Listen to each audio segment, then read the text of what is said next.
اس وقت دھیرکوٹ میں help in need کے تعاون سے 2 روزہ ٹریننگ کا اہتمام کیا گیا۔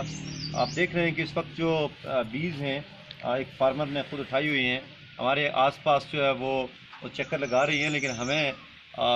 کوئی تکلیف نہیں ہے۔ اس کی بنیادی وجہ یہ ہے کہ یہ ٹرینڈ لوگ ہیں، اب یہ سمجھتے ہیں کہ ان سے کیسے بچا جا سکتا ہے، اور یہ اتنی تیز رفتاری کے ساتھ ان کا گھومنا پھرنا اس سے کوئی نقصان نہیں ہو رہا۔ ٹریننگ کے یہ آخری مراحل ہیں، اور 2 روزہ ٹریننگ کے اختتام پہ اس وقت فارمرز یہاں پہ پریکٹیکل کر رہے ہیں، اس کو دیکھ رہے ہیں کہ یہ ان کا عمل کیسے ہوتا ہے، کس طریقے سے ان کو نکالا جاتا ہے، کس طرح سے ان کو بچایا جاتا ہے، اور ان کی جو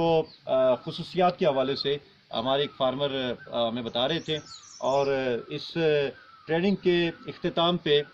لوگ اس عزم کے ساتھ کہ ہم نے اس کام کو آگے بڑھانا ہے، اس مشن کو لے کے آگے بڑھنا ہے، اور یہ وہ مشن ہے کہ جس کے ذریعے سے لوگوں کی انکم میں اضافہ کرنا ہے، اپنی انکم میں اضافہ کرنا ہے، اور اس کو نہ صرف سب ڈویژن دھیرکوٹ میں، نہ صرف ضلع باغ میں، نہ صرف آزاد کشمیر میں، بلکہ پورے پاکستان میں سب ڈویژن دھیرکوٹ اس حوالے سے جو ہے وہ اپنا ایک نام رکھے گا، اور اس حوالے سے مشہور بھی ہے اور مشہور ہوگا۔ یہاں کے فارمرز آرگینک جو ہنی ہے اس پہ کام کرتے ہیں، اور شہد نہ صرف یہاں پہ بلکہ پاکستان اور بیرون ملک بھی یہاں کے فارمرز جو ہے وہ بھیج رہے ہیں۔ یہ نیا گروپ ہے جو یہاں پہ کام کر رہا ہے، انشاءاللہ ان کی محنت سے اس کام میں اور بہتری آئے گی۔ اور اس موقع پہ ہیلپ ان نیڈ جس نے یہاں پہ اس کا اہتمام کیا ہے،